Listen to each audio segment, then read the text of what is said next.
back, everyone, to Worlds 2024. That is the Arc de Triomphe. It's all about victory, and we'll see who snatches victory here between the first seed out of the LCK and the LPL as HLE takes on BLG. And let me just tell you, the people were excited. They were waiting in droves for both BLG and HLE. A lot of superstars on these respective lineups, and that's why the pressure is high today. Now, I've been reading the Count of Monte Cristo, and that is all about someone seeking revenge. Revenge for a long time, and in seeking that revenge and exacting it, he has to struggle with his inner demons as well as those that oppose him. Does this remind you of anyone? It's Peanut! Yes. The man gets the opportunity here in the quarterfinals to take revenge for not one, but two heartbreaking losses on Gen G last year. Absolutely. I'm here with Chronicler, who's very, very committed to this matchup today. Same for Emily and Ezreal, although I gather that Ezreal will be a bit less stressed. You know, it's Sunday. Yeah, we can save that for Sunday. I just get to sit back and enjoy two #1 seeds battling it out. I think it's going to be an absolute banger match today.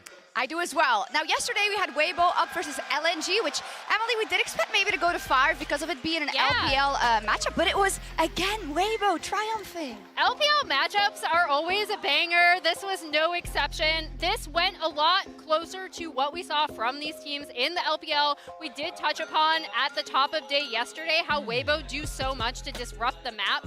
From LNG, that's the way it went. I was a bit surprised that LNG were so out, like we were one very bad decision away from a sweep. I know. I mean, Xiao was popping off on Aurora, and it's just another example that things don't always go how they went in the Swiss stage. LNG is the 3-0 team. They kind of got dominated by Weibo. We don't know if we're going to have the same kind of results coming out here today. Maybe they have the miracle run in them once again. We'll see, but let's take a look at how today's teams stack up in our global power rankings powered by AWS, and it's very close. This could have been, if you come in from the start of the tournament, this could have been a finals matchup, right? Like these two teams were expected to be two of the front runners. Exactly, to make it. The fact that we get them here in quarters obviously mostly is due to the performance of BLG, who thus far haven't looked like what we were expecting. Yeah, it's been really frustrating, right? Because this is #1 versus #1 seeding coming in from their respective regions. But for BLG specifically, they have not shown the same kind of prowess that they saw, like, domestically, right? Like, this is a team that was so dominant throughout the summer split in particular. They raised through playoffs. They decimated Weibo in finals, like, undisputed #1 seed. They were going into this championship thinking, we are a tournament favorite for the title. And they have not looked all that great in Swiss. They haven't looked as dominant, but let's also be fair. Who did they lose to? T1, the defending world champions, and LNG, who went 3-0 and had a really good meta read, and a game to G2, absolutely. Another really strong team. So, you know, at the end of the day, it's like, you can't always read in too much to a couple of best-of-1 losses. Yeah, I think. Let's talk about it a little more. In fact, it is the BLG special, right? They do it more often than not, and still they came out on top in the LPL. Exactly. I mean, so many people were talking about this team, I think, especially when they were 1 and 2, and saying, they were never good. People are overrating them. You know, classic, overlooking some of the weaknesses of the LPL. But this is what they did in the LPL as well. Even against some of the worst teams in the league, including NIB, who was actually dead lost. They lost the first game of the best-of-3. It happened so many times throughout the regular season, but then they would come back. They would have two back-to-back dominant games. They would crush the series. And even though they were 7-1 in actual, series, they were only 15-7 in game score. They had a worse game score than top. They had a very similar game score to both LNG and Weibo. It wasn't until playoffs, until best-of-5 time, that this team really came alive. Went 9-1 in playoffs. They were crushing all comers. And guess what? We're playing a best-of-5. It's no more small series left today. Yeah, and I think you could kind of see that in their PSG win in particular. That first game was really shaky. The second game, they came out, looked much better until we still had some mid-game snafus, but you could see the kind of skeleton of what this team was in the LPL, where sometimes they play very fast and loose in that first game and then tighten up and absolutely decimate their opponents later on in the series. Yeah, that's the big question for me in this best-of-5, right? Is it going to be the same data that we have seen where they turn it around within the series, or are there fundamental issues? The expectation is that with the time that they had to kind of look at the drafts and to see what other people were doing in the meta, they should look cleaner. But let's talk about HLE, Maurits. Because HLE, in case you forgot, you didn't catch LCK, the 5-peat, the Pentapeat, as we would have called it in the LCK, was stopped by this team. Hanwha Life already stepped up initially, but the fact that this team, that by the way I predicted was going to go 3-0 in Pick'ems, I had a lot of faith in them, did lose to Gen G. That in of itself narrowly not going to be squeezed by FlyQuest. Also very true. That series was a lot closer than I was initially expecting. But more importantly, they look both comfortable in the meta and the hallmarks of what makes this team strong, which is great individual performances and a lot of different ways to play for all their carries is still there. Yeah, and I actually think the FlyQuest series was really interesting for this team, Ezreal, because I feel like FlyQuest inadvertently made them stronger, right? Because they came out with these compositions that they were not used to seeing in LCK and kind of forced them to play around them, which I thought was really interesting. If they win, it's really all because of FlyQuest. I think that's a great point, Emily. That's not what I'm saying, but I am saying taking a look at those compositions, actually, I think will improve the team overall, just giving them different looks and allowing them to hone what they want to do. Yeah, it's always about looking at what you're going to take from those situations in Swiss. And I feel like in the past, we always said that the LCK was one of the most adept teams at turning around the information and putting it in their favor. But of course, we thought that of Gen G also last year. And this is, I think, one of the biggest storylines for today and the rest of playoffs if they do make it. Peanut and Doran, they want revenge on BLG. Of course, Delight as well, but I feel like they caught the brunt of the blame. Yeah, Delight was there, but not a lot of people would look at him as the reason why. And it is no exaggeration to say BLG at MSI and Worlds is the reason why that Gen G roster is broken up. I think otherwise there was a big chance. They were so insanely successful domestically. I think specifically those two series coming in as the favorite at MSI, getting swept, and particularly at Worlds, Doran and Peanut, I think really had a heartbreaking series, getting back to that Game 5, and then just falling at the final hurdle. And I think that's one of the most brutal parts about Worlds, is that it is the pinnacle of competition in LoL Esports, and sometimes when you have that bad game or that bad series, people forget about everything you did that was incredible to get you into that position to succeed in the first place. And I do think Peanut and Doran can kind of be victims of that as well, where people oversimplify their careers and sometimes, you know, boil it down to these couple bad moments when really they have done so many incredible things for their teams. No, I totally agree with you, and it happens so often, and I guess what sucks for them even more is that they probably take a hard look at themselves in that series and said, you know what?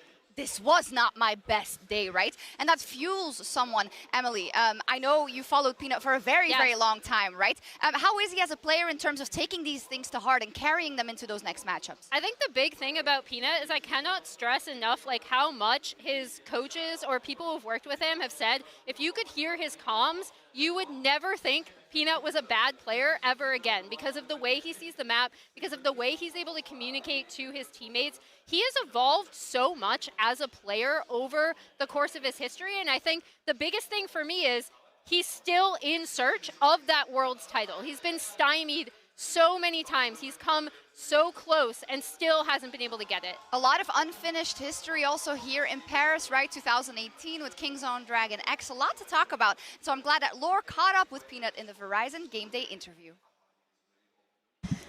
Hi everyone and welcome to the Verizon Game Day interview. I'm here joined by Jason and Peanut from Hanwha Life Esports. 안녕하세요.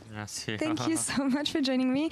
I want to talk about this year because you found a new home, stopped your former team's golden road and won with a 5th team in the LCK. How do you reflect on this year, your achievements, and how well this sets you up for Worlds?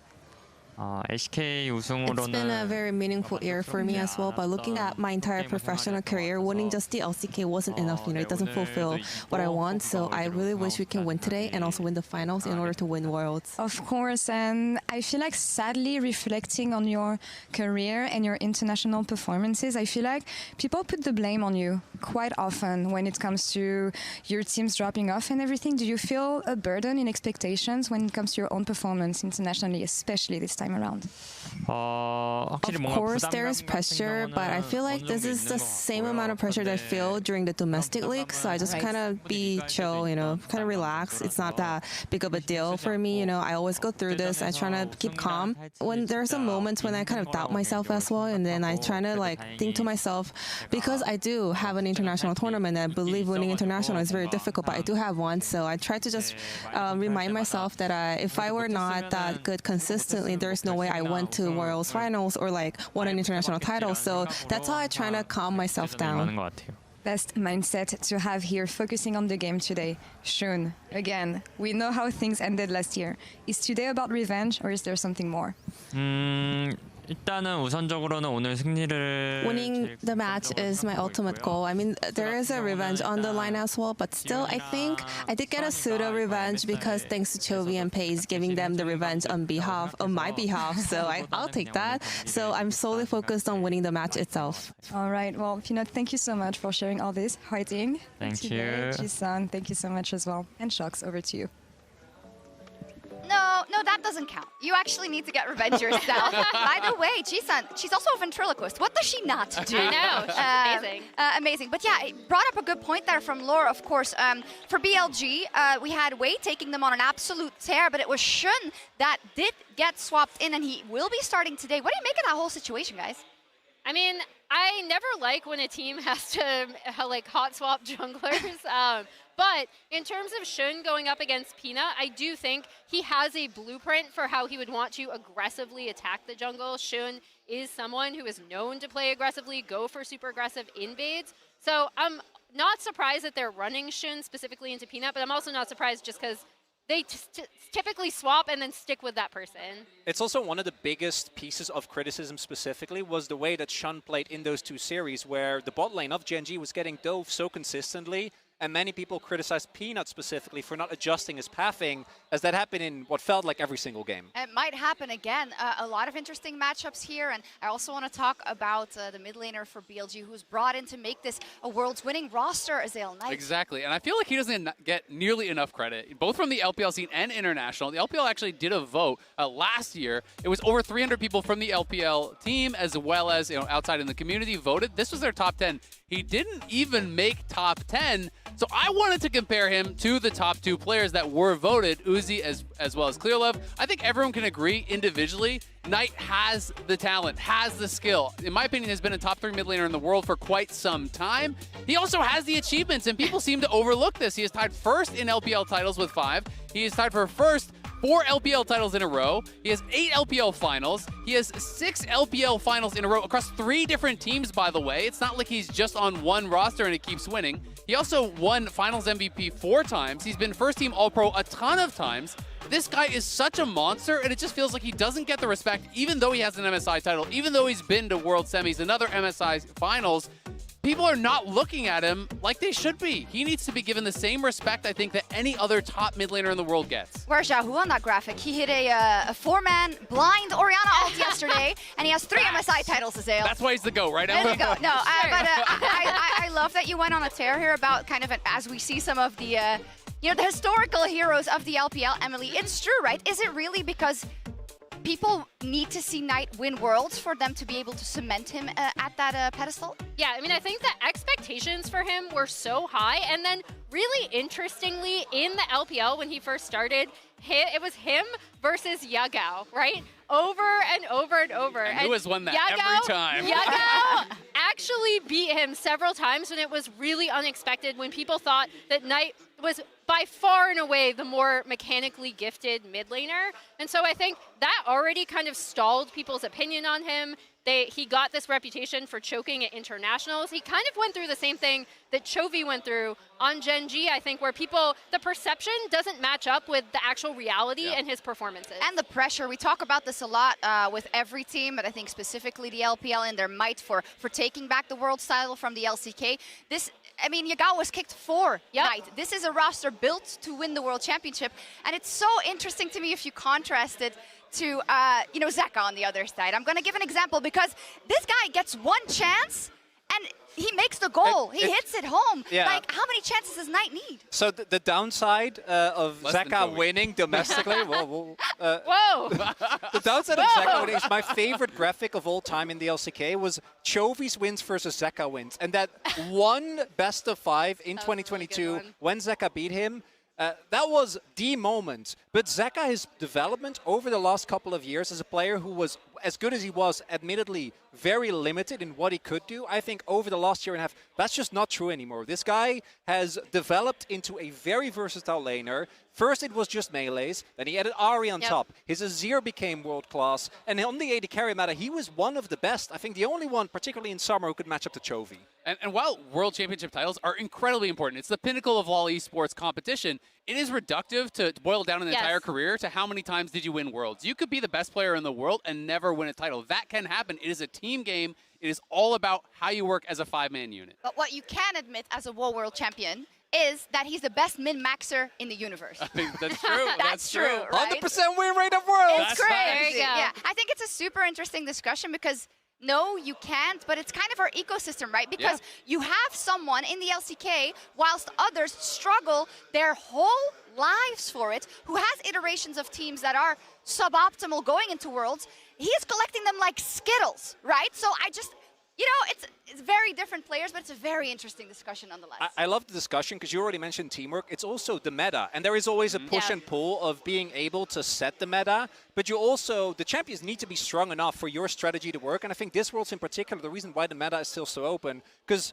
we saw the AD carry on that, and it tapered off a little bit towards the end. But right now, it is still wide open, and we saw a lot of those developments yesterday with Weibo drafting a lot of counter dive, and I can't wait to see what these two teams, their read is going to be. Because the smaller, for example, is that still going to be a priority pick or not? I don't know. What do you think? I mean, I don't think Smolder should be. Honestly, I think it's pretty I don't weak, think it and looked that good. I think it plays way too slow if you're playing against a really high-level team. I think they're going to get too big of an advantage for HLE to be able to fight back from the position that they find themselves in if they draft Smolder. All right, we'll talk about bot lane a little bit more. It is also our featured matchup presented by Mercedes-Benz, Elk versus Viper. Every year at Worlds, it seems that we are spoiled for talent in the bot lane. This year, there are two that have stood out even among a stacked field, and they face each other today in the featured matchup presented by Mercedes-Benz. BLG, can they find the angle? G2 blinking Elf bars, but they still stay strong. Elk on the chase. Cap's trying to make the difference. The ulti. Hansama taken out. Elk versus the world. Elk is a monster. Elk has been incredible for his team, dealing 29% of their overall damage and carrying consistently throughout the entire tournament. He has also proven himself to be a factor off the rip, as the emotional pillar that BLG needed in order to reach the top of the LPL. Jin's favorite number, but he wants a bit.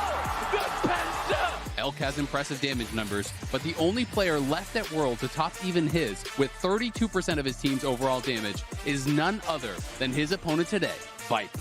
Whereas Elk is able to carry his team's games, Viper seems to be able to take on teams all by himself. Oh, Viper with the kill instinct. He goes in after Masu. The bailout is not there in time. Viper with a 1v2. The young Hanwha bot laner is already a veteran to the world stage.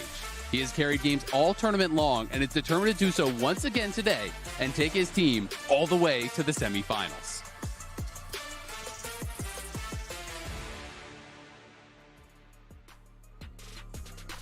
I think this is one of my favorite matchups in all of Worlds, I gotta say. Where do we want to start? With Viper, perhaps? First and foremost, I'm happy that Viper is finally free. This man has banned, not just last year, but there's a couple of years way back on Hanwha Live Esports, and him being here with this team, I think is very significant. Yeah, and Alk, Emily, would you have thunk it? No, I wouldn't have. If you go back, I don't know what's going on here. What's happening? I don't know. On and Bin are doing something. Team bonding. I think he was like trying to jump into his arms or something. But yeah, I think Elk has had such a history to get here, right? He made it so close on WE. People really blamed him for a lot of the mistakes he made because he would be over aggressive, right? So if you told me back then, oh, Jomong is going to be one of the best, if not the contending for the best AD carry in the world, I would not have believed you. But now I do.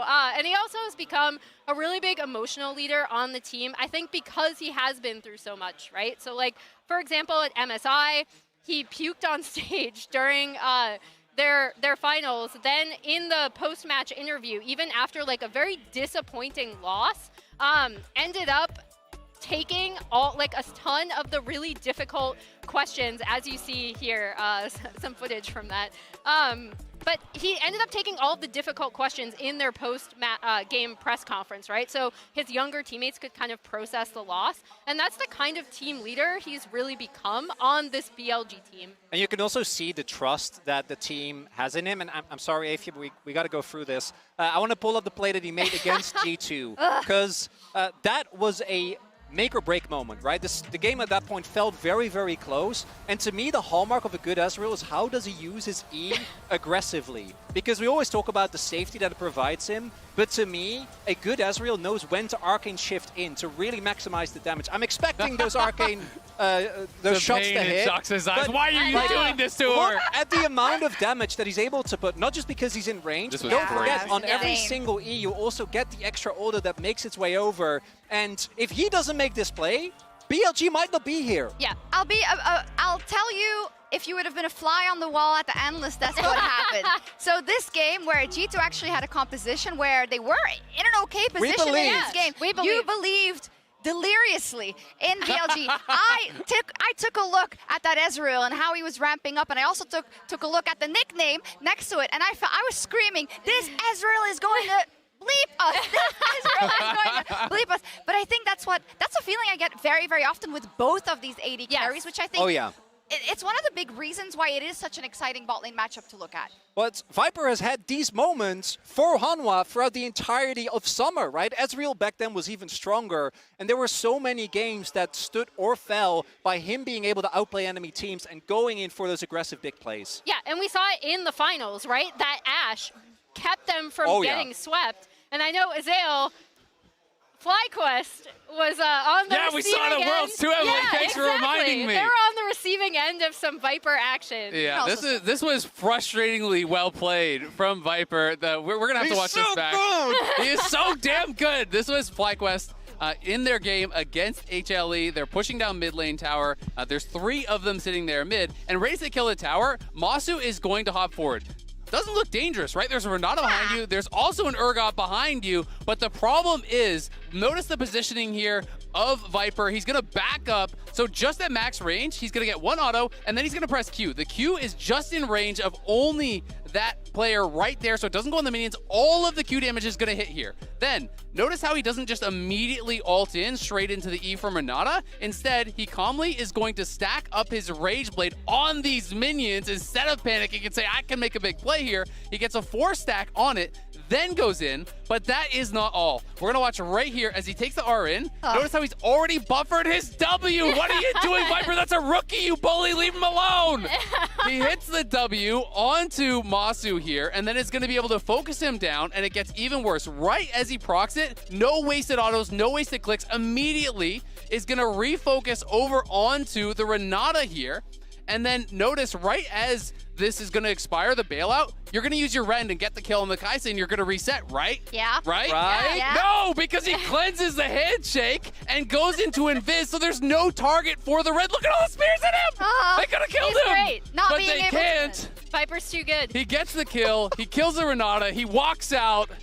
I hate you. You know what? Not being able to Rend. That's definitely a thing. That sucks. I've also, I feel like Mao and I are just listening to you guys. Yeah. Strong as hell. And you know what? FlyQuest is still in. So maybe I overreacted. And this is going to be me by the end of the day if Hanwha don't get the win. So I'm not going to make fun of either of you, as I might find myself in the same position. Because again, I want to reiterate, I think that particularly last year at MSI, BLG had such a breakout performance. But even after the performance that they had, I think coming into the tournament, no one expected them to beat Gen G. So I feel like Hanwha, with what we've seen in the tournament thus far, should be the favorites. Hands down. Should be the favorites. It's quite interesting. I think we don't know if it's fake data, right, from the Swiss stage. We don't know how BLG is going to recuperate. What I think is so interesting, we practically did a lane-by-lane discussion, and last year, if you would have watched any single BLG pregame, it would have been bin until your ears were bleeding. What does that mean? I mean, he's been really quiet. No pun intended, I guess I said bin in that sentence. But outside of like a few Jax games, and I think a lot of it has to do with he hasn't been able to get the same lane pressure that we saw him be able to get in LPL. I do think when you're looking at like, okay, is this BLG team going to show up like they did domestically? That's the big question mark around them. Like, are we going to see the team that was favored to take this entire championship? I do think that Bin has to step up a bit from what we've seen from him. And I mean, I think that Bin is incredible at all aspects of the game, but so much when you talk to top laners about him, they talk about how impressive his laning is because he doesn't make any mistakes. He's so solid. He's not going to flip anything. He's not going to cheese anything. He's just going to win every trade, get every minion, create an advantage, and then eventually you have no options. But I think that is so heavily hampered by the fact that there's lane swaps almost every single game. If you don't have to lane against the guy, if you can put him down on these carry picks, he's not going to be as impactful. You know, even if he's even in the 1v1, he's behind where the other carries are, so he can't necessarily take over as early in a fight. And I do think because of that, the meta is hampering him and his playstyle. And when you look at his opponent, right, Doran is, I think, 90% of the time is... Say something nice about him. I will.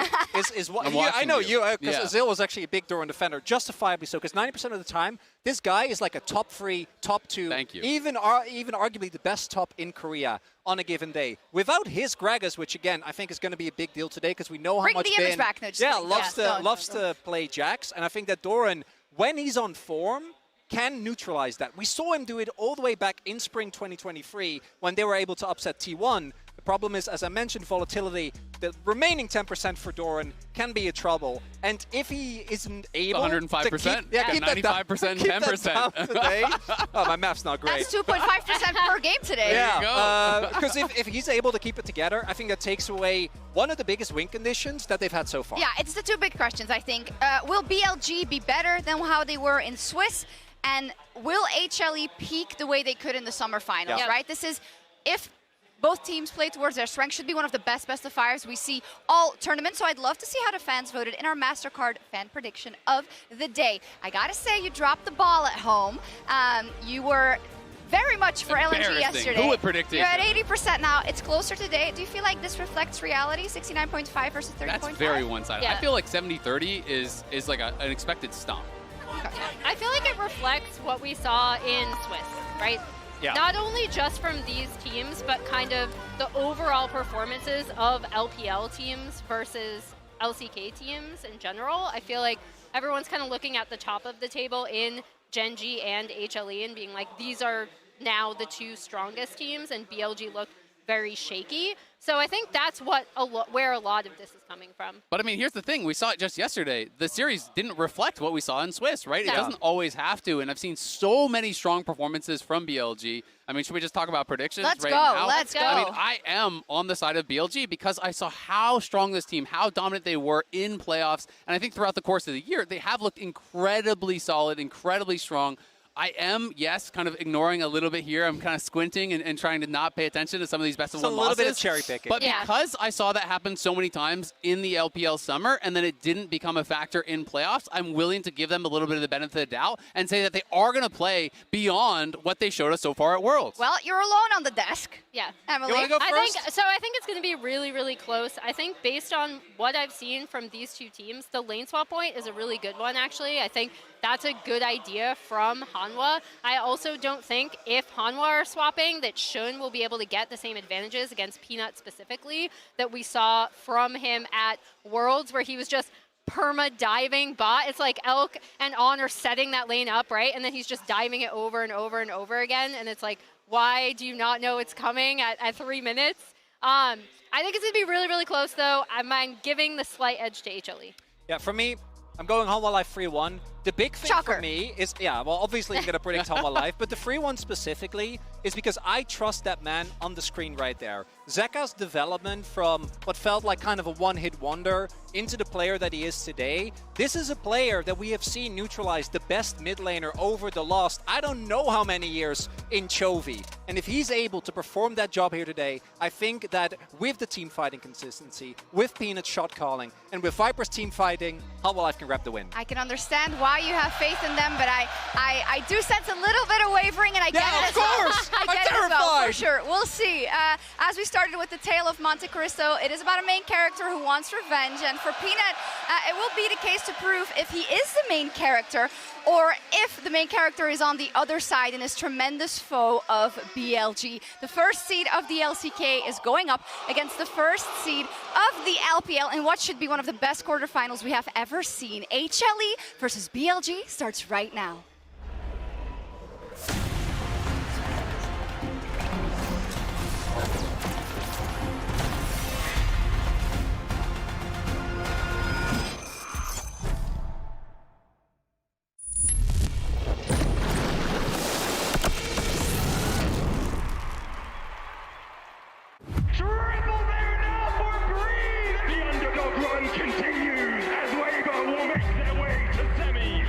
Le frisson de la victoire, le chagrin de la défaite.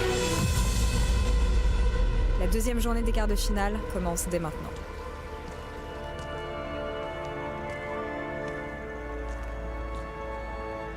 제가 BLG에 3년 전에 있었는데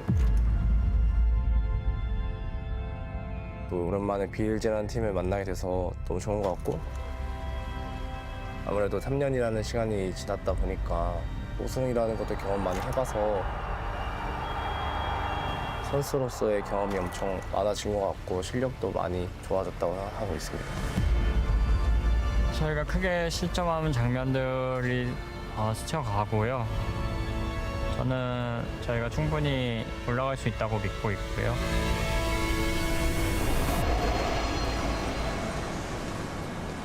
在瑞士呢，我们最艰难的时刻是我们1跟2的时候，因为我们再输一场就要回家了。在那个时间段，我觉得我们整个队伍在比赛上面的表现，还有心态上面，其实都没有做得特别的好吧。然后我们会有2次机会去让我们继续前进，但我们都把握住了。BLG knocking down the last of the LEC as they move on. 对我们瑞士人表现不满意，但是我们会去吸取经验，接受失败，然后去向前面进发。 월즈에 굉장히 강한 라이너들이 많습니다. 여기서 그치지 않고 강해지도록 하겠습니다. 花生的话，我觉得他跟队友的协调，还有一些指挥在资源上这方面，我觉得做得特别棒。我觉得他弱点的话，当遇到比较强的打野一直给他野区压力的话，我觉得他会很慌张，然后没有什么自己的节奏了。PRêT， 我会再次击碎你。我对阵容的人没什么想说的，我只需要在比赛中证明我自己的实力就行。我觉得今年LPL队伍面对LCK 都是完全有机会战胜的，我们一点都不怕他们。我想说，去年我们击败了多兰、DLG、PRêT 这3名选手2次，今年我们一样会击败他们。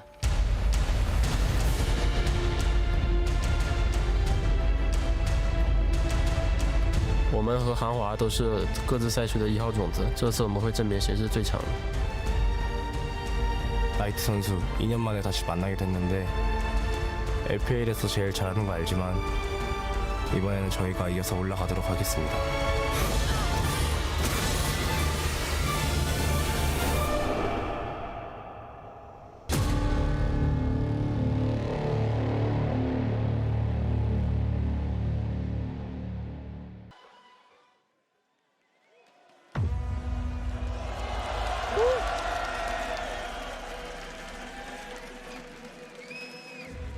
Mesdames et messieurs, bienvenue à l'Adidas Arena pour une nouvelle journée de compétition. Aujourd'hui, nous sommes tous réunis pour le 2e quart de finale des mondiaux de League of Legends. Aujourd'hui, un match au sommet entre 2 vainqueurs dans leurs régions respectives. Premier entré dans l'arène, champion de LCK, accueillez ALOOOORSS Esports.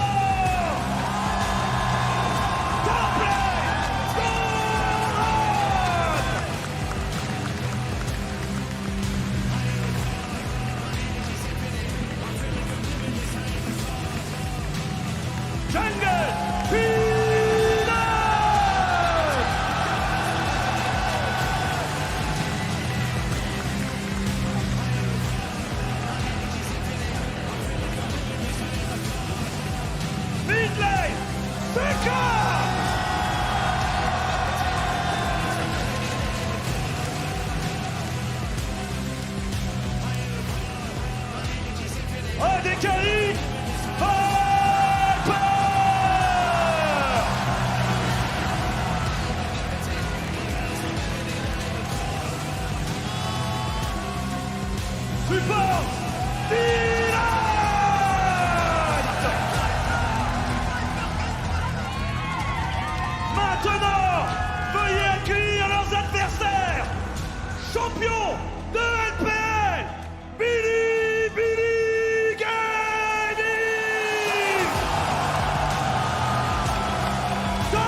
Welcome, ladies and gentlemen, to the quarterfinals here. It's our second one. And man, we're getting into some of the good stuff extraordinarily early, these knockouts. BLG taking on HLE, 2 first seeds, already about to duke it out. And the fact that they have to play each other in the quarterfinal is a result of BLG fumbling a little bit in the Swiss stage. So neither one of these teams are happy about facing the #1 seed of their main rival region. Yeah, I think there is a lot for BLG to prove here, try and figure out how they want to adapt to the meta, what style they want to come into this series with. But when you look back at last year, with the 3 members that are on Hanwha that used to be on Gen G, BLG are very familiar with this squad, so definitely going to want to prove themselves once more against those. And it's such a rivalry match as well because of the 3 members. I don't know what's going to happen in draft either, which we were trying to debate for the past several hours coming in. The red side team, BLG, whether or not they ban Yone Aurora is massive, and we're going to get to see it here. Exactly, we're going to find out right now. And we were so excited about the story, I forgot to introduce ourselves. I'm Atlas, this is Jat, and that is Dagda.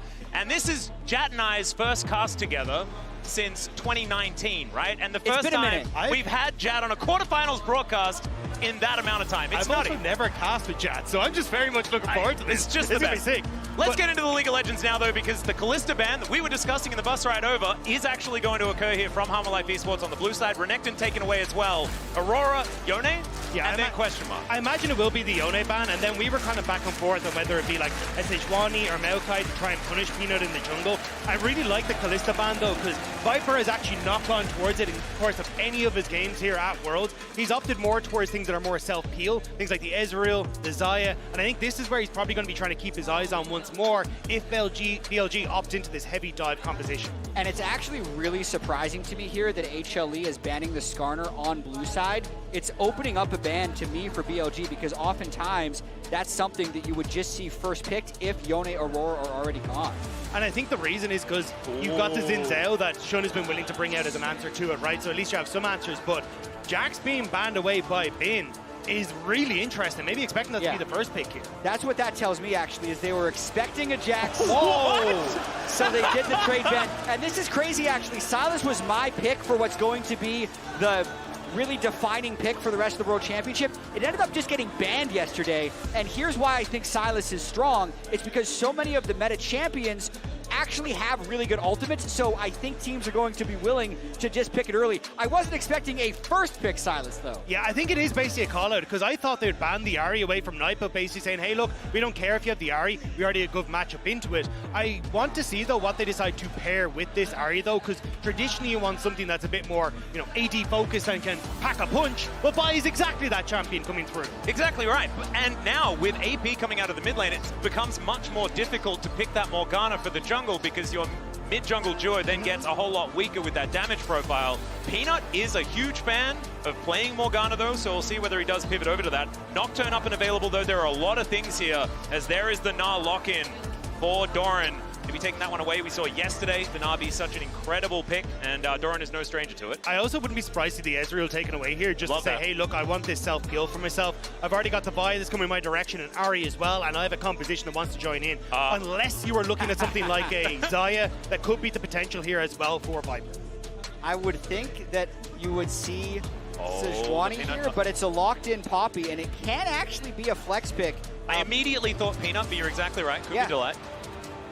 Most of Worlds, we've seen the Poppy as support. Delight has 2 Poppy games already, and lane swap could be a play for this. If I was BLG here, though, I'd take the Ezreal, or, well, it looks like they're going to go Rumble, but essentially just ban away engage supports, because either Peanut has to take that in towards the jungle, which is okay against what's on the opposite side, or you're just getting Delight off of things that he's been incredibly comfortable. So even if you want to go a Rell ban, Leona ban, and look to take the Rakan yourself here as BLG, I think you've set up for a really nice dive composition with great follow-up as well. Exactly, and we saw Ezreal find a ton of success yesterday, in part because so many teams are dominating with dive composition. So we were thinking that we might see higher and higher Ezreal priority, but now also in this phase of the draft, we have a mismatch at the roles that have been locked in, if I'm assuming that that Poppy is a support. So we'll see if BLG target bans the junglers with the next set. And the thing that's really interesting about Sylas as well is it does deter you from picking champions like Ashe that have sort of game-breaking ultimates, just because Sylas uses it and it does a bajillion damage as well. there are certain things that can be kind of warped by what's being decided here in just the first pick. I am curious as to what the plan is here for Hanwha Life, though, because I thought you'd actually see them trying to like take an Ezreal for themselves, but with the Kai'Sa ban and already the Xayah gone, it nearly is inviting BLG to take the Ezreal. So maybe they have something in their back pockets of, hey, we've got some answer to an Ezreal, which is a late game scaler, or we just don't have to operate in that mid game with you. Yeah, I want to see some range to come out from Hanwha Life Esports, because right now they don't have a whole lot of it at all. Maybe if they do go for that Ezreal pickup, then it could be something like a Caitlyn picked up into it, another conversation that we had earlier on. They are going to play it safe, banning away the Ashe. Of course, Elk, phenomenal Ashe player just in general. So many of AD carries really have been gravitating towards this pick, though, and we'll see what Elk is going to do. The Ezreal just does feel a bit like a no-brainer.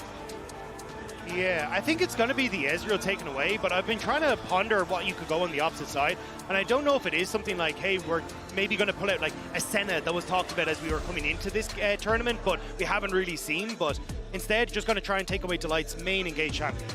And with Ezreal being up, I think Viper will play it. The other thing that I know isn't that popular is Mosquito Jhin, because you already have so many divers and he can stay really far back. So I wouldn't be too surprised if we end up seeing Elk on Jhin to pair with the Rell. There is a lot of damage on the side of BLG, so maybe we don't mind it as much, although I am definitely not exactly a Jhin enthusiast. The other option is a Miss Fortune, which when you've got so much lockdown and kind of AoE engages, that could work out very well, but you are heavily enforcing this mid-game spike for yourself as BLG, which could work out, but otherwise, if you can't burn down Hanwha, there's just so much DPS and self-heal. And it is actually the Poppy getting flexed to jungle, so the Sejuani ban ends up being burned by BLG. We'll have to see. We haven't seen much jungle Poppy here, and you're right, Dag, it's the MF.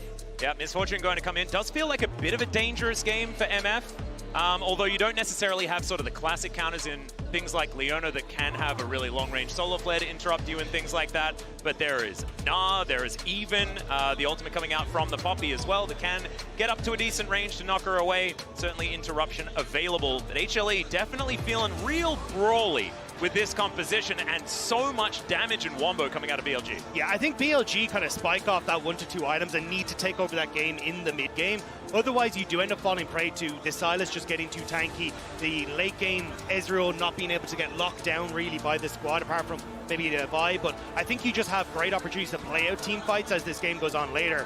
But like, off of 2 items, BLG could just rock you at any second. Yeah, and I'm not going to lie to you, I do feel like coming out of this champion select, BLG's composition feels that little bit more cohesive, feels like it's going to have what it needs to get over the line, but HLE so much comfort for so many of these champs. And I can't wait to see the start of this game.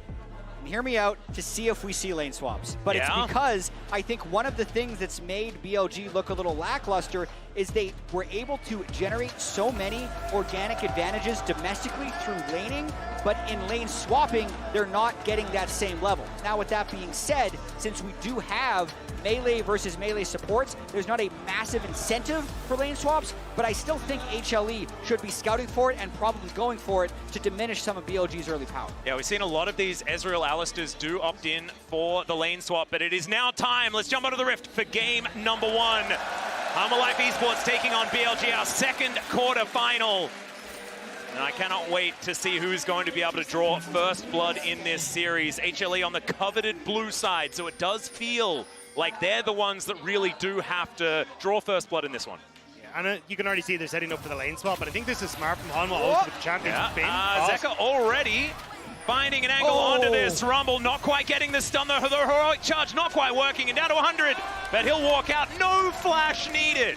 This is huge though, wait, they might keep going here. Tanking. All right, Zeka's just gonna dive underneath, doesn't find the chain, there's the headbutt for the kill. They have to throw the kitchen sink at it, Knight's gonna trade one back. Down. Oh God, the flash, they just trade places and he keeps walking. All right, it's a 1-for-1 in the end, everything's even, just a calm early game, gentlemen. We have to take stock of who got the kills though. It's a kill to Knight's Ahri versus a kill to Delight's Alistar. That's going to be favoring in BLG, and I think Peanut is going to be kicking himself a little bit because if he flashed for a better angle on the initial E, I think they kill Bin before the dive. Yeah, but now I'm kind of curious as to what the hell the plan is, because you can see Bin already moving down towards this bottom side. On is here to get on towards Viper, but Doran's returned. Oh, it's Doran's going to make his way up, throws the boomerang out, the crash down there from On to get him out of the way.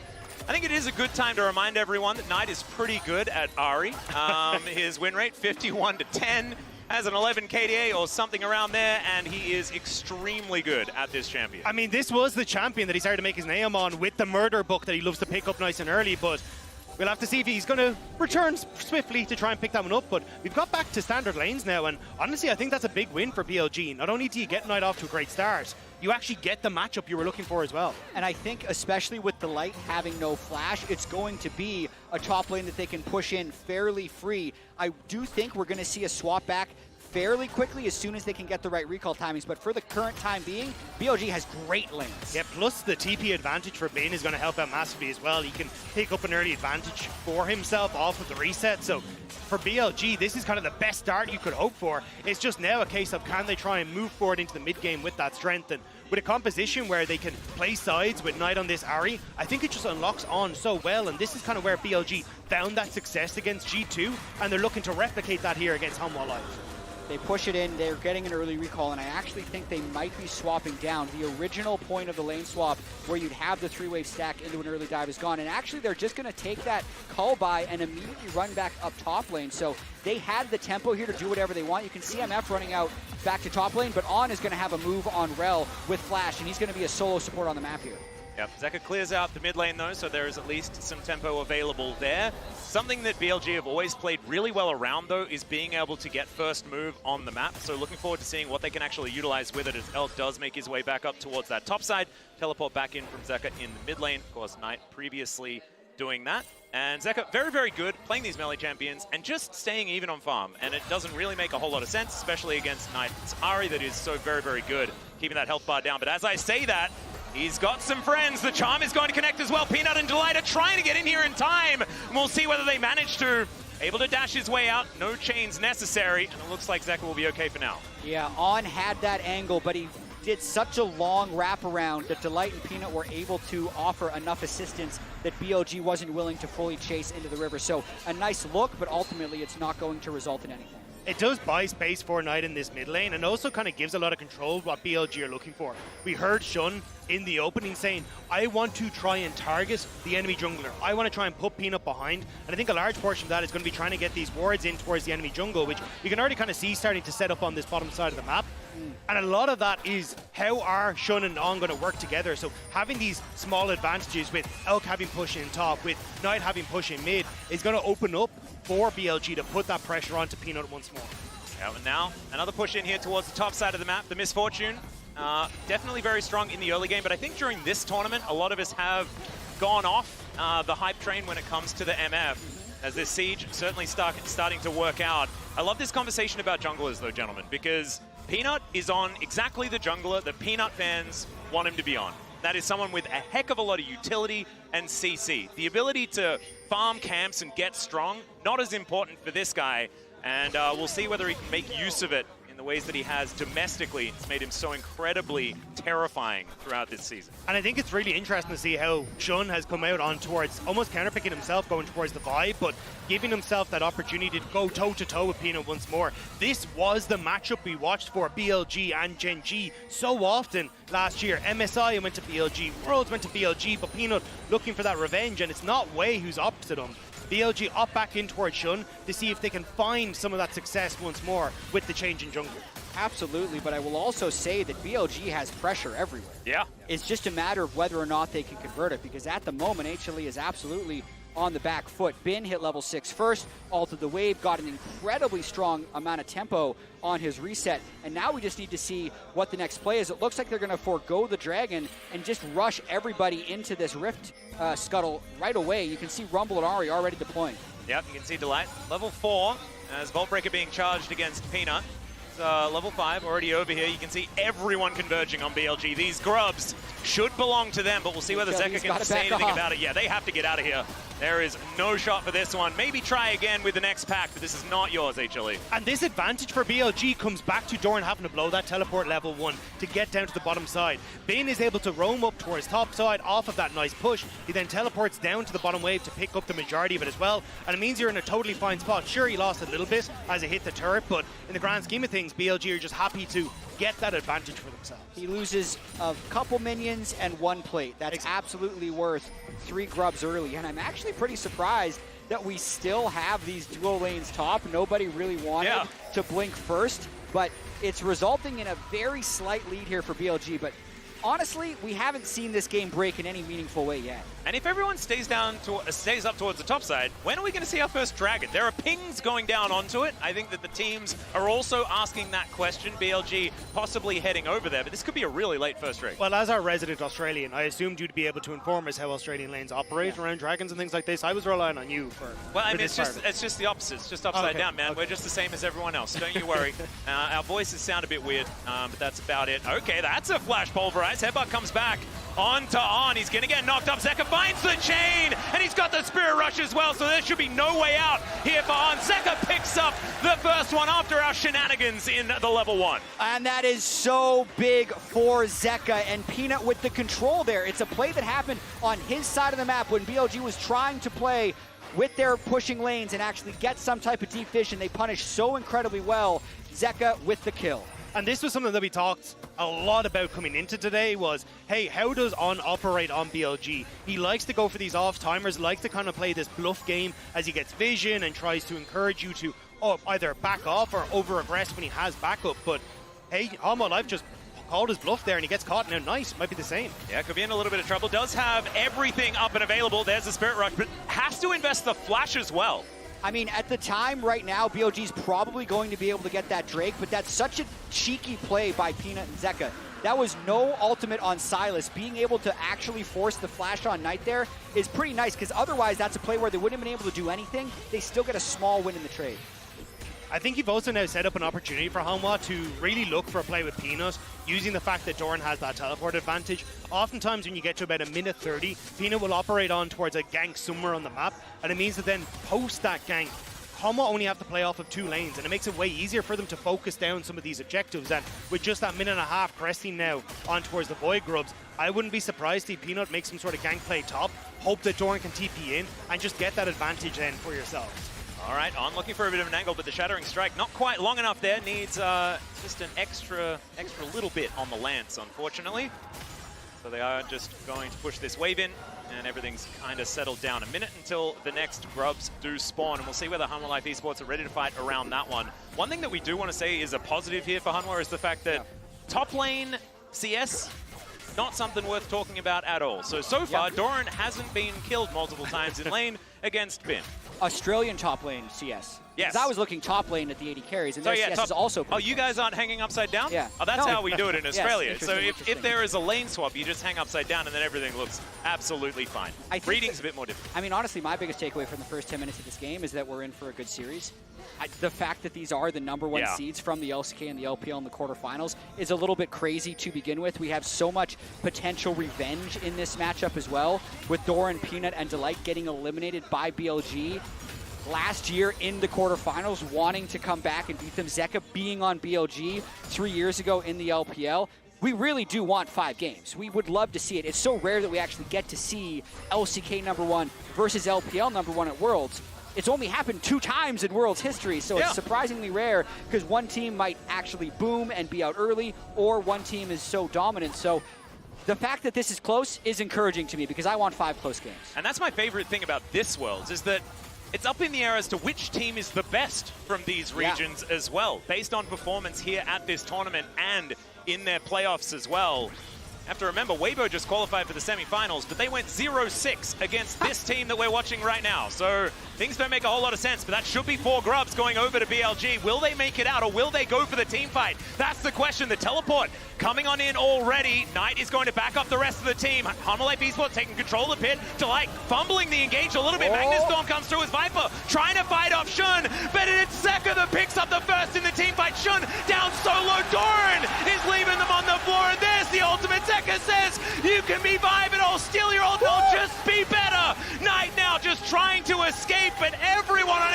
HLE is chasing after them, and that is the team fight that won them the LCK, and they're bringing it here to the quarterfinals. The wombo combo was a no-go for BLG, and Hanwha punish exceptionally, getting Viper to safety and then fighting back against BLG. And it might just end up being a Zeka diff. He wasn't up in CS, but he's first to kill in all these fights. I think the big decider in this fight, though, was how much was burned. Watch Viper on the left here. BLG was hoping to be able to one-shot him, but the elusiveness of this Ezreal completely just stops the follow-up from the VICC. Oh, the buffer, yeah. Knight and Shun burn everything and are ineffective, and then the Miss Fortune ultimate doesn't do nearly enough damage. Then Zeka can just obliterate them. Doran is doing Gnar damage all around the upside of this fight, and the 4-for-0 kind of out of nowhere is a massive win for HLE.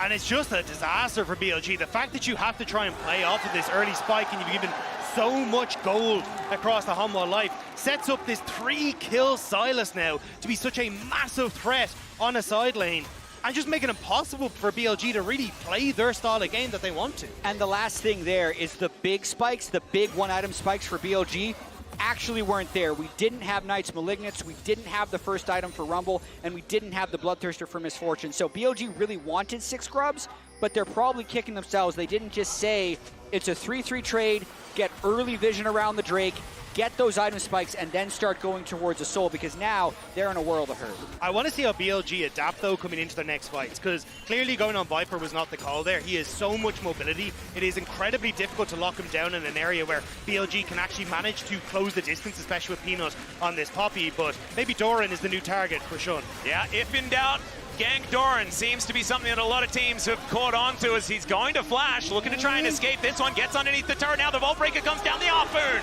is going to skewer him. So there's one back for BLG. Nice gank. It will end up giving them gold, but not much else. They just burned 2 ultimates with the Hextech Soul open, so it was generally speaking them just thinking they weren't going to be able to win a Hextech Soul, but unfortunately, yeah, we've only had 1 Drake, so it's not quite there yet. sorry. Hextech Drake. They were going to lose a 5v5 at Drake anyway, so they made a fast play top lane, got some gold, and overall, smart play there by BLG. And I think in a micro situation like that, Hanwha Life Esports aren't going to be too worried. Probably being able to pick up this Drake with all that positional advantage that they get, they're going to be very happy with. 1 second, and in fact, up right now is the Herald, so they can head over to Shelly and see whether she wants to help out as well. But that's why I think this just snowballs into Hanwha getting this. You've just invested both of your top sides in ultimates to try and make that play happen. So if you look at the mini-map, I think Shun is instead going to try and make a play on this bottom side. On is showing on a ward, though, which I think is going to at least put some manners on Zeka, as he will just get on out of there, not wanting to deal with any members of BLG on that bottom side. Yep, having a look at the lane economy snapshot, you can see Shun doing a decent amount here up against Peanut, but Peanut's Poppy does not need gold, and also Elk, having cashed in that cull, is still doing okay when it comes to money. However, everybody else, it's all just HLE favored, especially that 600 gold on Zeka's Sylas. Now, if you weren't watching Worlds in 2022, maybe you're a new fan of League of Legends, this pick was pretty good for Zeka when he did the whole winning the World Championship thing. So him being fed 3-0-2 right now, that is a big deal and something that BLG fans need to be worried about. And I think it's incredible to see Zeka's journey over the course of his career. The fact that he got handpicked by Coma to come across the Vici Gaming, said, this is my guy, this is the new protege. And at the time, he was the Akali guy, he was the Sylas guy, but over now this time, he is just sprouted into this incredible player that has so many different champions, can play a multitude of different styles, and is now putting the hurt onto BLG on what was his signature pick to begin with. And I think they might be trying a dive play on Zeka right now. He's respecting it. I think Zeka is a great example of success not being linear, because he peaked so hard at the 2022 World Championship, winning Worlds, and then was not nearly as good as people expected him to be the next year in the LCK, but has continued to work on his game, was actually very successful in the AD carry meta this year, and I think today is a better player than he's ever been, despite actually having that world title in 2022. So I can't wait to see what the future holds for Zeka. Yeah, I think the way that they sort of approached winning Worlds and what that meant for that DRX roster, I think they knew it was a miracle. As that's another charge. Here's a play. Doran looking to try and get out. Does have the hop. Gets over. There's a fadeaway. Decent ulti there from Peanut. Just for the disengage, but a teleport going to be invested. Knight lands the charm and says, all right, we'll take a TP. You guys can get out of here. They do lose the wave on bot lane though, because that's where Zeka was starting to shift over to. So I think that's why we saw BLG back away. Obviously Hanwha escaped quite a bit, but they're still losing small bits on the map. But you can still see both these squads immediately want to find any little advantage that they can. The double TP invested and try and make something happen. And I actually really want to credit BLG in this moment because it was such a disaster at the second grub fight. The game is actually in a very stable state at the moment. Only down 900 gold, tied in Drakes. They've hit the item power spikes. They find little looks for these plays, and it's still going to be absolutely anyone's game. They also managed to get the Void Mites, right? So they do have those 4 grubs. So even though it was a catastrophic failure there as far as the team fight, they still managed to get the objective that they were looking for. So now that we're back onto even footing, and especially with the fact that the tempo feels like it has now moved back towards BLG after a couple of little plays, Life Esports going to have to find another one of those moments if they want to get themselves to a solid advantage, despite the fact that the gold is still in around the 1,000 advantage mark. You can see how BLG are trying to play this, though, constantly shifting on down towards this bottom side and faking that pressure around mid lane because he's hiding out of vision. And it's Doran this time around who respects that. He backs away. It was Zeka literally a minute and a half ago. And BLG haven't found this footing to continue, so team fights still, Hanwha can come alive, especially if Zeka's able to complete this second item. Not for things like Dragon in a minute's time, but certainly at Baron in 2.5. Elk is going to find Delight here. I was wondering whether Delight knew that that ward was there, because he was playing like he definitely did. Not going to be able to clear that one out. Still, the horse position known now, so BLG will be able to make some plays around it. And now we're back to some normalcy. It's not this weird Australian lanes that we were, presented with earlier in the game. It's now 80 carries in the mid lane, and we are just setting up our side lanes to see who can make things happen once again in that top side. Doran doesn't want to fall for this twice. 40 seconds until the next Drake spawn. Feels safe in the top lane. Shun was going for the look. That Scryer's Bloom caught him a second ago, so they definitely know that it's there, and they're going to be able to now get a little bit of early vision on the Drake, unless Doran walks in a bit too far, but he should be completely fine. Yeah, knows exactly what's going on. Now just hide under the safety of his turret, but with On and Shun in the area, Shun making his way over. Yeah, with Knight, they should be able to crash this wave. And I don't think that anyone on HLE is going to be able to get over here. True Shot Barrage is, a decent attempt, but it's not going to save it. And this is where the power from Miss Fortune really came alive. It's not the fact that you see 3 members on top side, it's that she gets control over mid-wave and allows teams to get 3 members on side lanes. And Shun On able to rotate there because you've got so much control for Elk.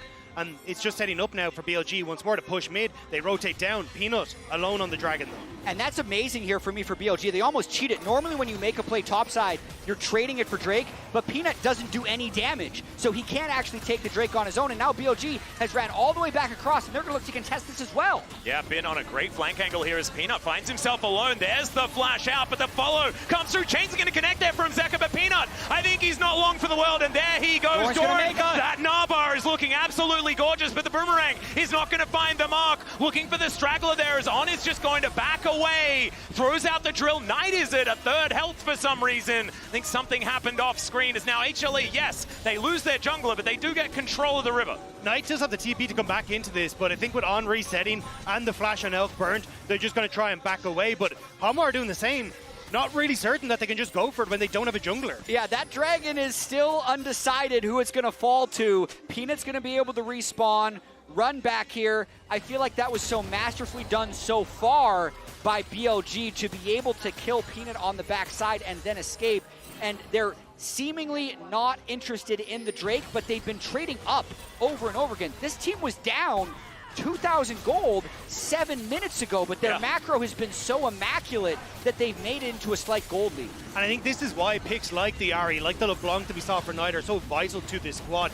It gives them that opportunity to try and play through side lanes, allows On to start rotating around the map, and especially for a player like Knight, there is so much pressure on him coming through from the LPL. This is the Chinese mid laner, the mid laner that started in the LPL, grew up in the LPL, is now getting to be the face of the LPL that could actually win a world title. Whereas when you look back, it's always been those LCK players that have come across the LPL that have won titles for them. So he is kind of the face that has been gifted across from Xiaohu to Knight to show up for the LPL, and having that desperate Swiss stage really does put a lot of pressure on him to step up once more.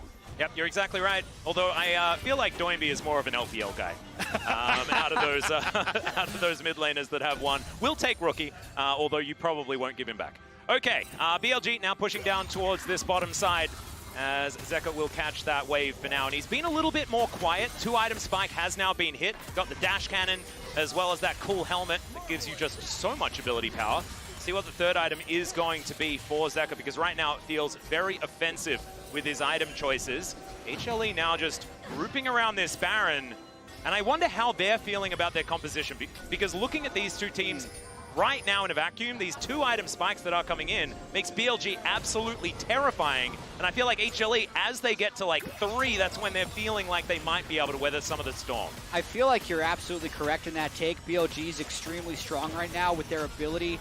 Anybody that they pick, they're probably going to be able to one-shot. But I do feel that the Sylas, Ezreal, and even Alistar Gnar are a little bit inevitable if this game goes long enough. So still so much league to be played. HLE has to be a little cautious with how well BLG has been able to set up these side lane traps. And I think they're doing a pretty good job so far. This is a great game.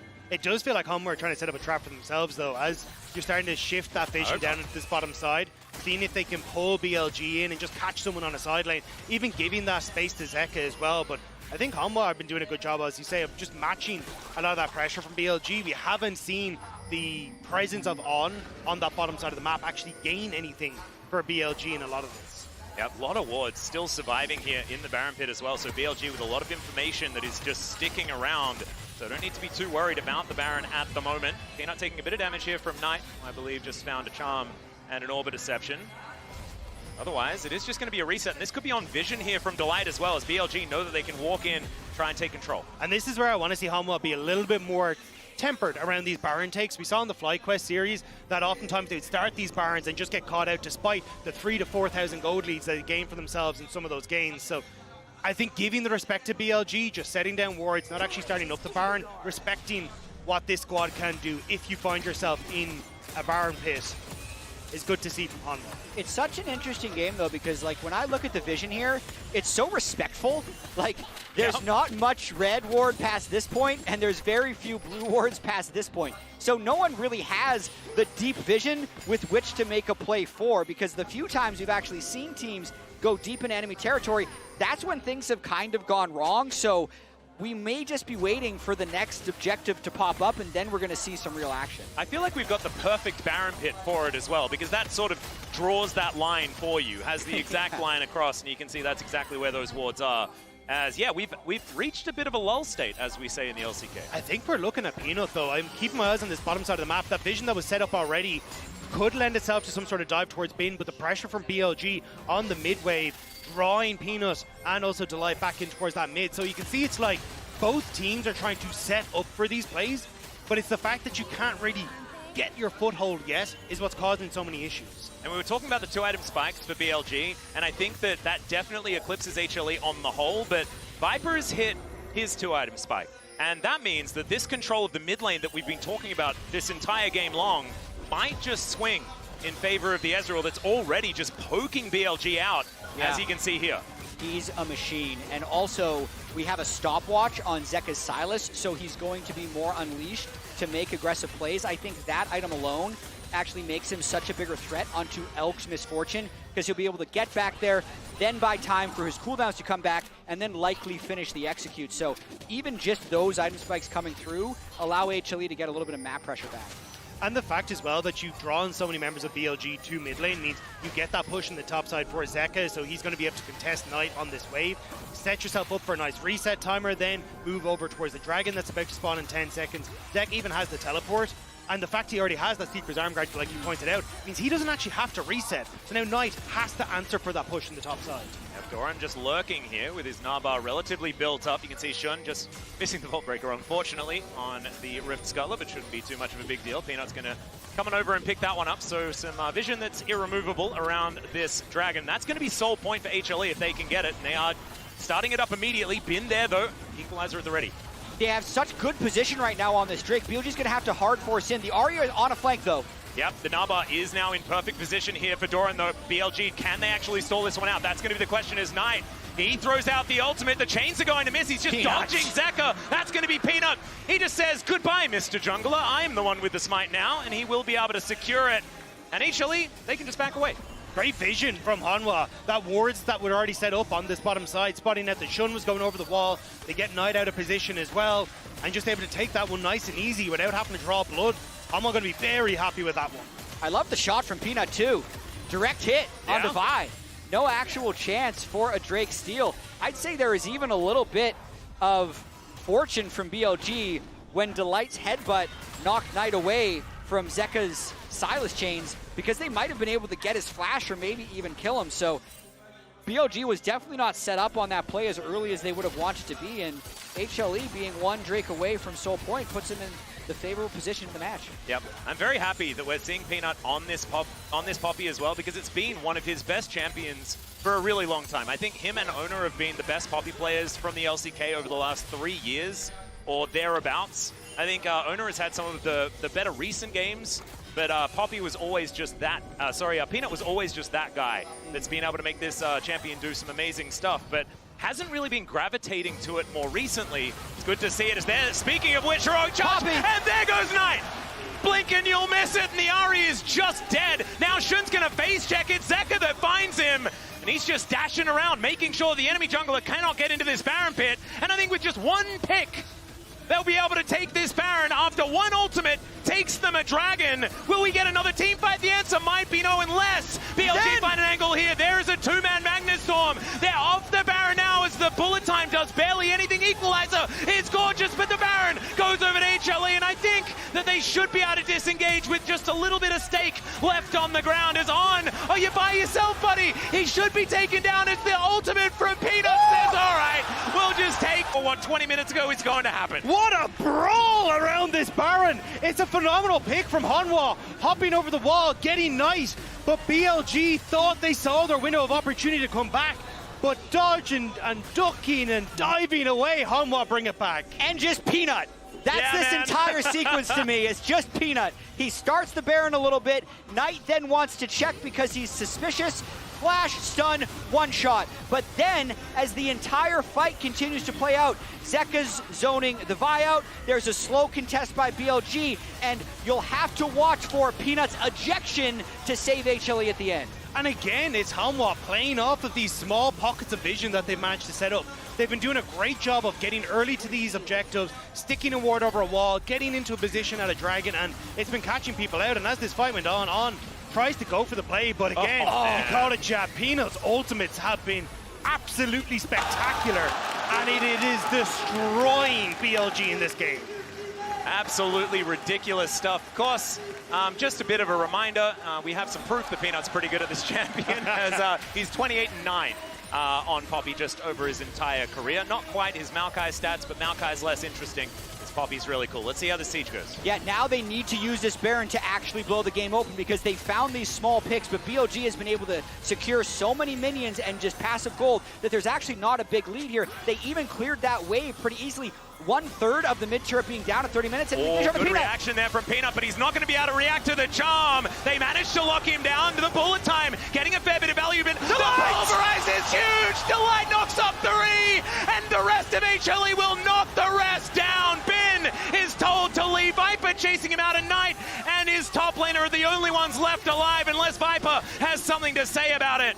He gets underneath his turret and gets out. But man, that was looking like it was going to be BLG, and Delight says no. Delight's Alistar is different. That was such an insane engage to turn that one around. It's not great for HLE in the net, because they still lost the push in the mid lane. That was a 2-for-3 fight, and their Baron will be ticking down, but from the start of this, it looked like BLG had completely repelled it. It's so hard to take down Peanut, though. The Locket of the Iron Solari and that Cane of Rooker, and just gives him so many shields that he can look to play around. And they do get the pick, but everything was invested there. Bin is not in position. They go for this ultimate, but Zeka has the Ariel to get out. And Delight, the flash pulverize straight to the heart of BLG. And there's just nothing left in the tank as Hanwha tear them to shreds. And you can see there are certainly some dejected faces on the side of BLG after that one, but they are still within 1,000 gold. There is nothing in this at all, but it's now Ocean Soul on the table for HLE, and BLG do not want them to get it.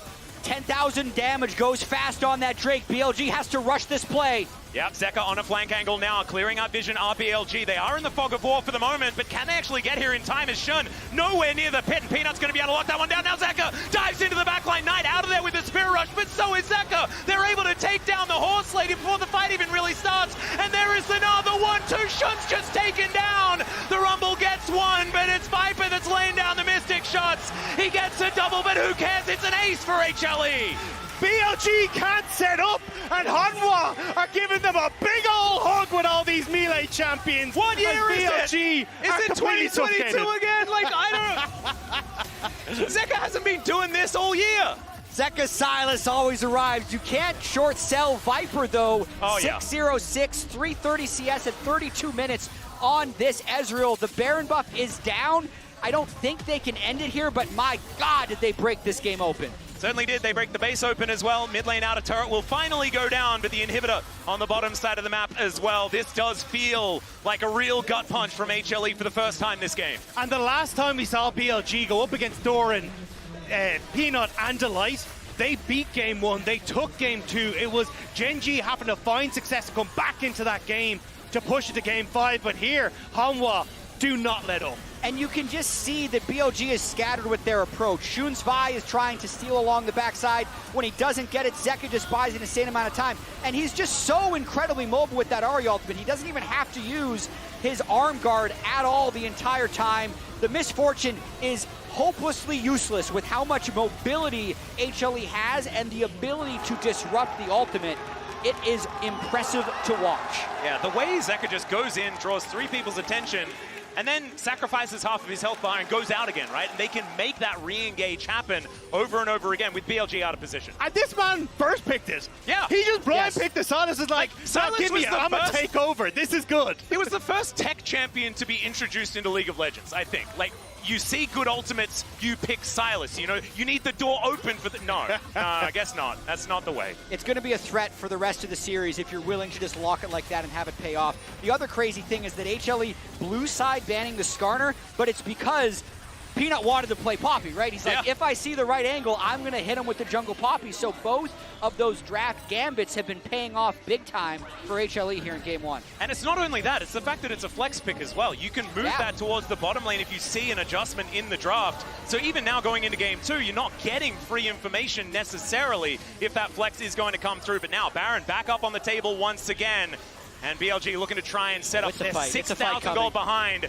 And it's an Ocean Soul as well as Peanut. He comes out. There's another two-man bulb. There goes Knight. He just doesn't get to play the game here in game number one. The bullet time actually getting some value, but they just sidestep it. Bin not allowed in, not allowed to do anything at all. That equalizer is still up and available from the Death Chamber as Doran somehow almost surviving.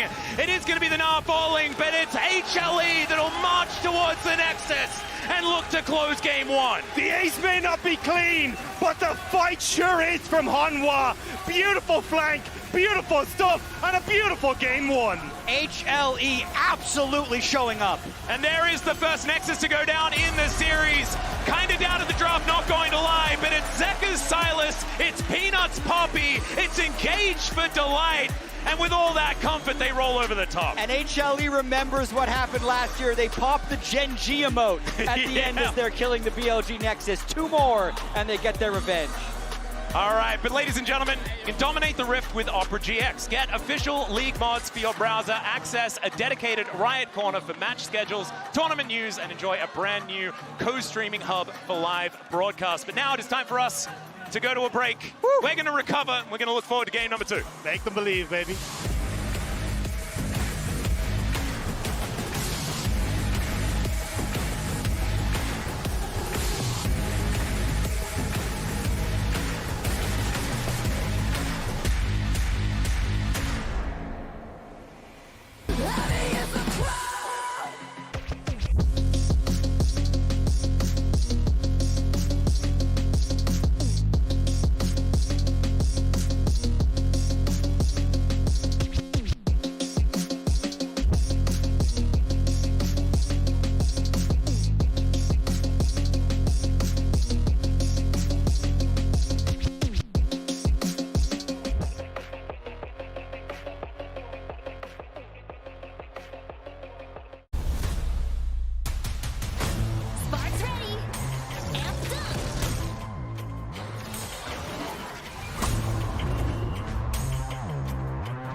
just feel so good, good, good. I just feel so good, good. I just feel so good.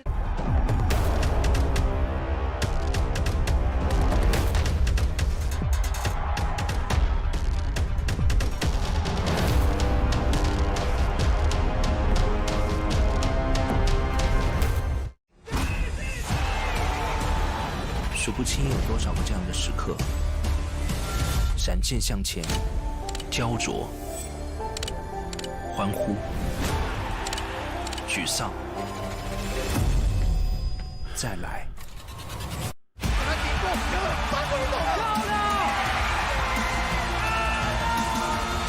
没什么比这一刻更好。